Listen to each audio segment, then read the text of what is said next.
मी पारनेर तालुक्यातून जातेगावीतून. माझं नाव लक्ष्मण पोटगण. आता थोडक्यात सांगतो सर, मला मुळव्याधाचा त्रास होता. मला शुगर होती 350-400. मला 10 वर्षापूर्वी ऍक्सिडेंट झाला होता. गाडीने 4 पलट्या मारल्या होत्या, पण माझं नशीब चांगलं, फक्त मार लागला होता कमरेला.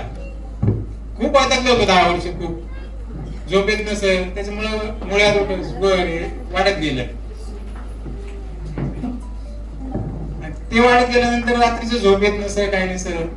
शेवटी पिंपळकर सर मला भेटले, त्यांच्याकडून 2 बॉटल घेतल्या मी.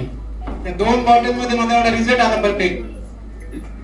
मी रिलायन्स मध्ये एवढं वेळ झालो आज की मी बाकीचं काहीच पाहत नाही, फक्त रिलायन्सच काम करतोय आज. मला दुसरं काही आठवतच नाही. घरी बसलो झोपलो तरी माझ्या डोक्यात फक्त रिलायन्स, फक्त गोर गरिबापर्यंत रिलायन्स गेलं पाहिजे, पोहोचलं पाहिजे, एवढंच माझं ध्येय आहे.